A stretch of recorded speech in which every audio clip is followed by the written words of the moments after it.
no Monte do Giastal, no litoral alentejano, de quem vai de Santiago do Cacém para as Ermidas do Sado, habita uma árvore especial que a memória do povo tem mantido de pé há mais de 300 anos. Este sobreiro, ancorado num território de duras condições, nunca deixou que lhe arrancassem a pele. A última vez que o ousaram, em 1950, um raio caiu sobre o ramo de onde extraía a cortiça.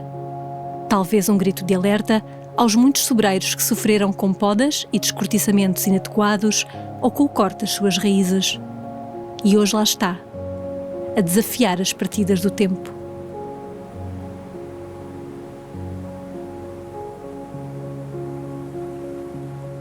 Predominante no Alentejo, o Montado é um ecossistema agro-silvo-pastoril cuja diversidade de produtos e serviços nutrem modos de vida, a economia e o ambiente.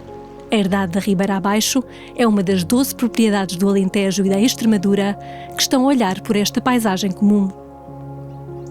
Em cenário de alterações climáticas, aquilo que está a acontecer é que o sobreiro e a azinheira estão a ficar fora do seu envelope climático, fora da sua tolerância face ao aumento da temperatura e à diminuição da precipitação. Se nós não fizermos nada, ou se continuarmos a fazer aquilo que estamos a fazer agora, que é continuar a gerir o fogo com grades de disco, a continuar a não investir o suficiente na regeneração natural e no adensamento dos montados, nós vamos ter uma paisagem que vai ser matos, vai ser uma paisagem essencialmente de caça, com muito pouca produtividade, com muito poucos agricultores e uma paisagem pobre.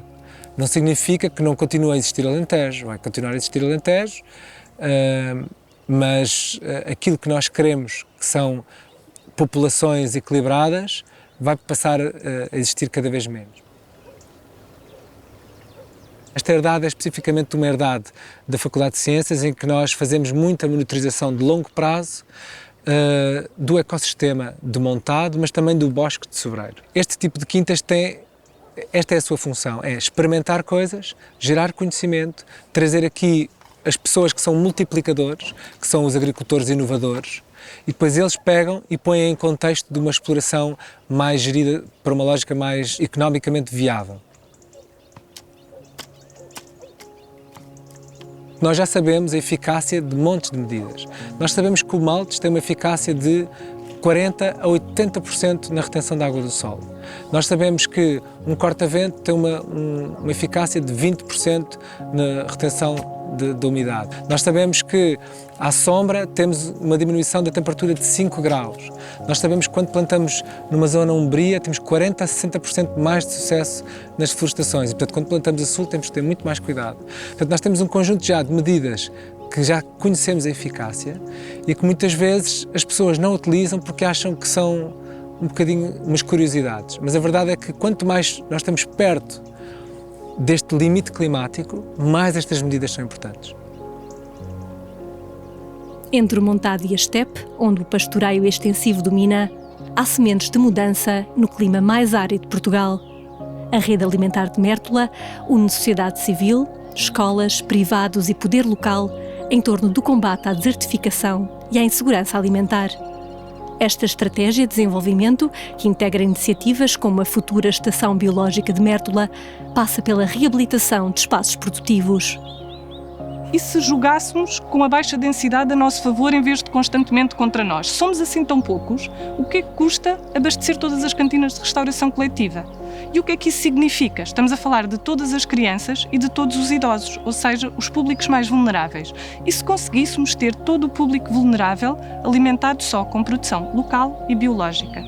Foi este desafio que criámos e a partir daí nasceu a ideia da Rede Alimentar de Mértola.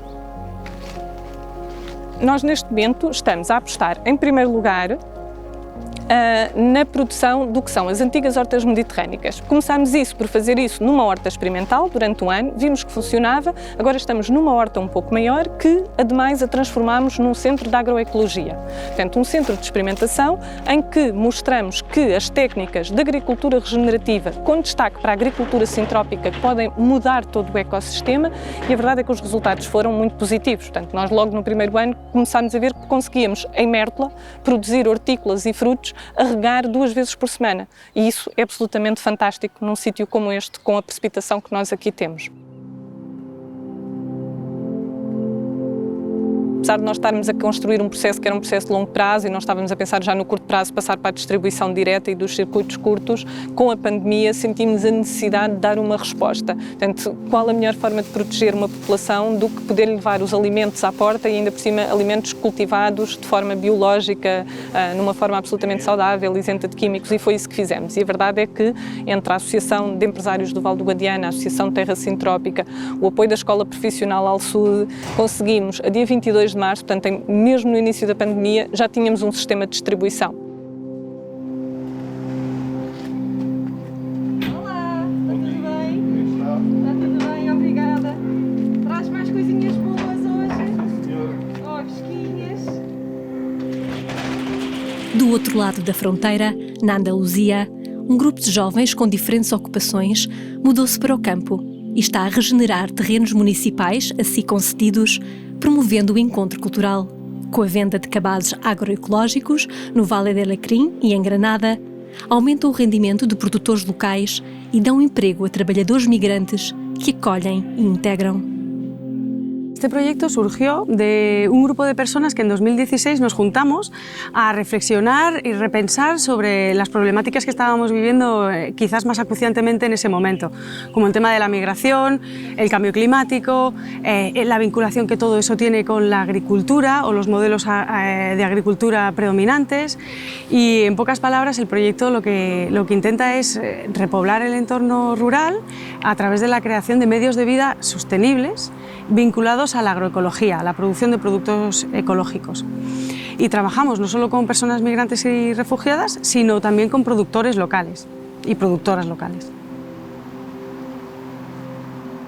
Para mí, la integración de personas migrantes en una agricultura que respete las condiciones, digamos, humanas y los derechos sociales y económicos pasa por estos modelos que también respetan a los derechos de la tierra.